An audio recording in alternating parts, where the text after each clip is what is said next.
It's really extremely difficult to present after Professor Muhyiddin and Professor Matt, but thank you very much for giving me this opportunity.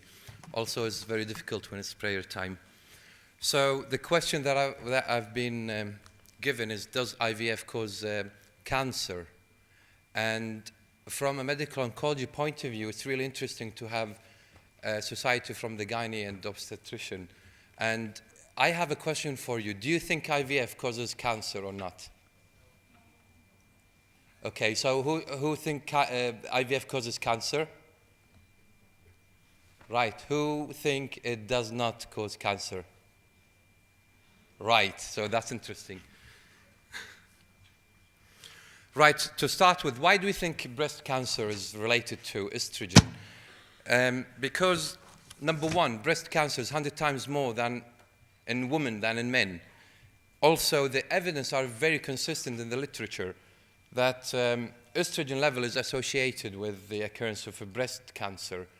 The evidence show that when the hormone level of estrogen is high, the risk of a breast cancer is high as well, regardless of the menopausal status, whether it's premenopausal or postmenopausal. And also because the treatment of a breast cancer is associated with, actually it's done by reducing the estrogen level. One of the first treatments is oophorectomy. It was so successful, you get breast cancer, you do oophorectomy, the breast cancer disappears. Not only that, but we see it every day in the clinic. Breast cancer patients coming in with a lump, we treat them with aromatase inhibitor and the cancer disappears. So there's no argument about estrogen level and breast cancer. We also know that there are rare syndromes where there is growth hormone sensitivity.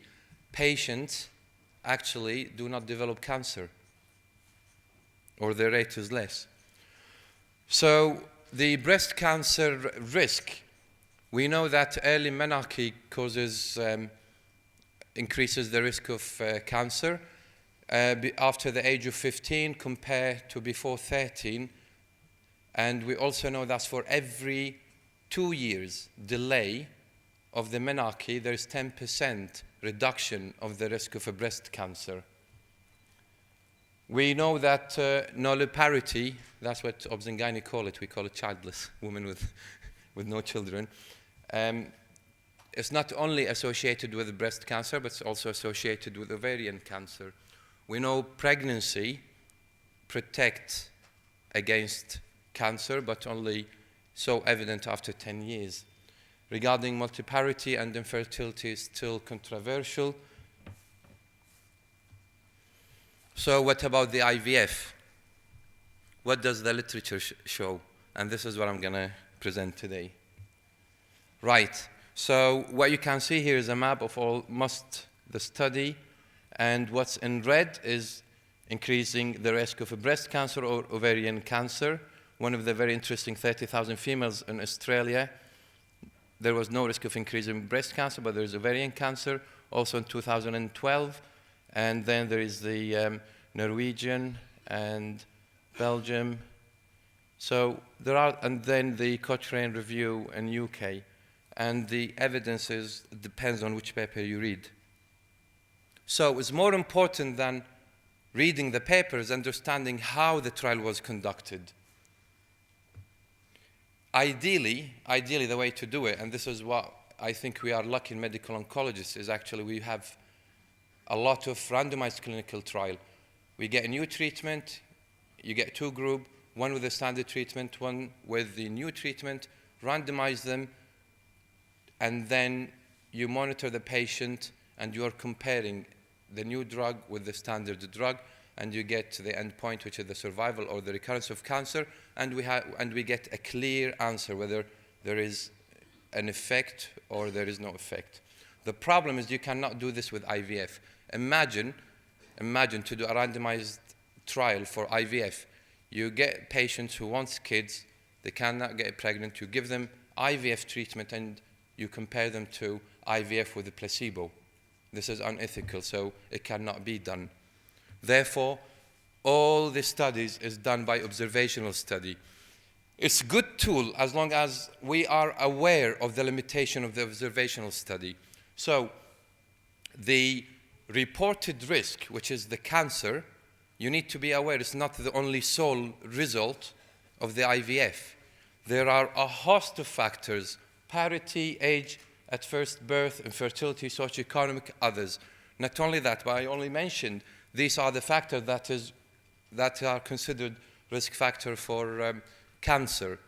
So when we read a paper, we think the cancer this is what's reported, and it's the sole result of the IVF. That's not true. We need to be aware of this, and the study needs also to be conducted with this awareness and limitation. Not only that, but also when we read a study, you need large number of a group, large number of patients, and you need to follow them all the way until when the risk occurs, which is at the age of 60. So you get patient who's in 20, 30, you give them IVF, and then the breast cancer occurs after the age of 60. You need to follow them for all this period, more than 20 years, in order to detect if there is association between IVF and cancer. Therefore, when a trial is reported as there is no association, you need to be aware that the group might be small, the time follow-up might be small, that they did not detect the association, and therefore the lack of evidence, the absence of evidence does not mean evidence of absence. It just means that the trial was incapable of picking up. It was not powered enough to pick any association between the treatment and the risk factor. So, and this is what happens. These are reports, or sorry, these are studies that compared IVF to general population. And what you find here is that the follow-up is only up to 8 years. You need more than 20 years to pick it up. Also, they identified a small number of breast cancer, between 5 to 87. And there was a problem with adjusting for the risk factors. So one result, there was 2 studies, no association. One study by Papu showed possible breast cancer in women more than 40 years of age if they undergo more than 4 trials of IVF. The other one, significantly more cancers of the ovary and uterus. So these are what we need to be aware of. Now, if IVF compared to infertility treatment, that would be a better observational study, because you're trying to control the risk factor that comes with the IVF, the fertility problem, and still you get actually even less number of breast cancer if you do that. And therefore, studies reported that there's no association. And as I said, no association might not mean there's no association. It just means the study is incapable of picking it up.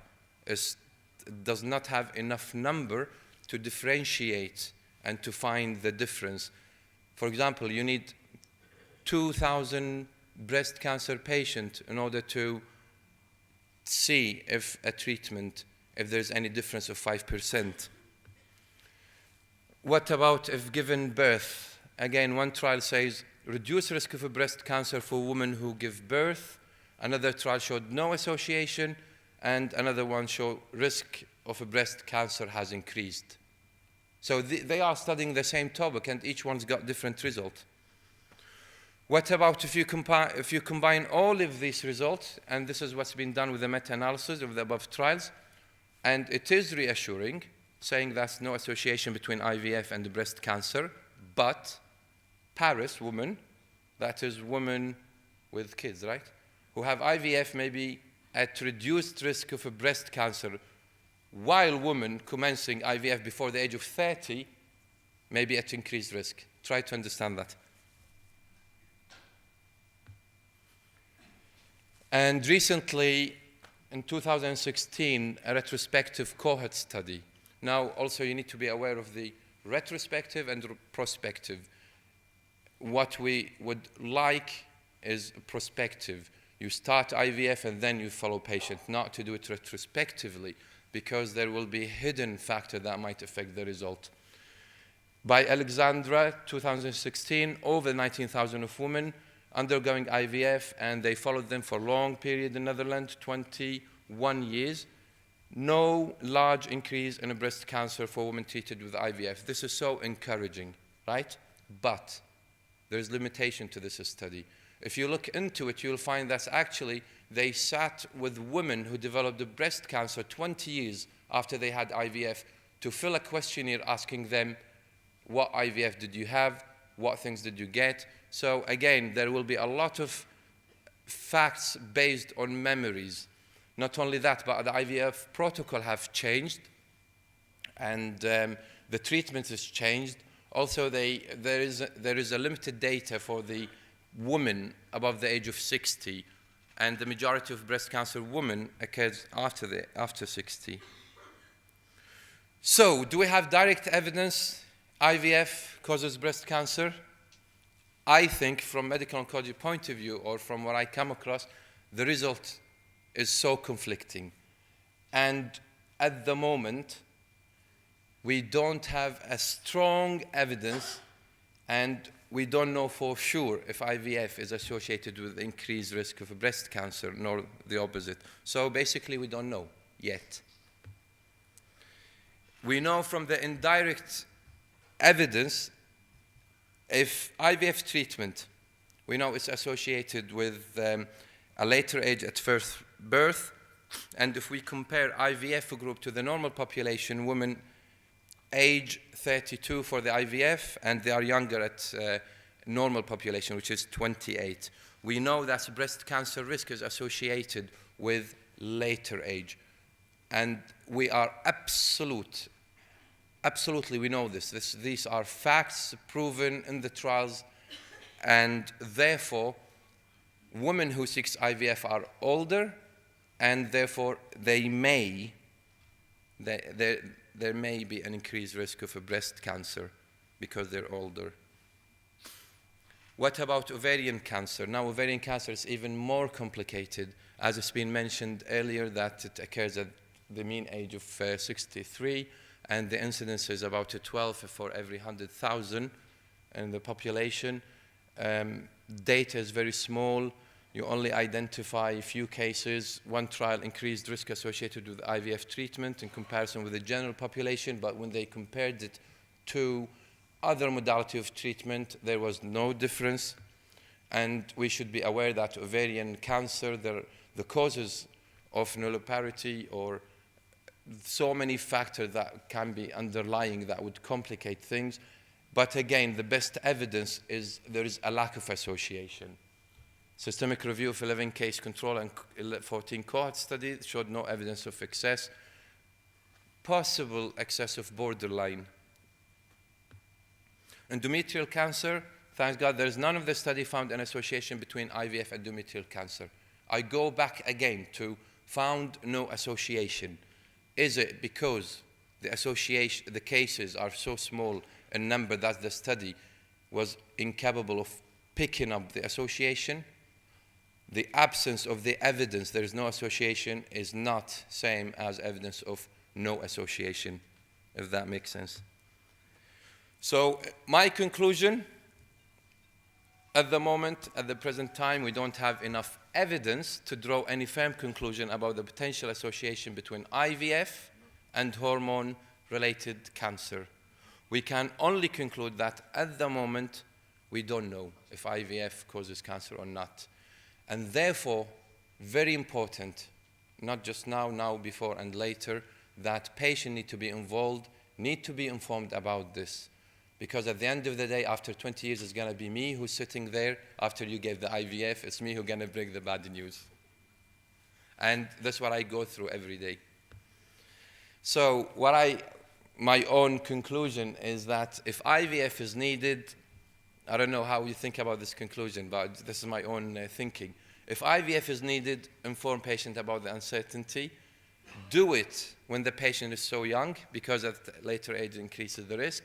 And if you do it, try to do it with minimal number of attempts, and make sure the patient ends up with a baby, because it's a protective.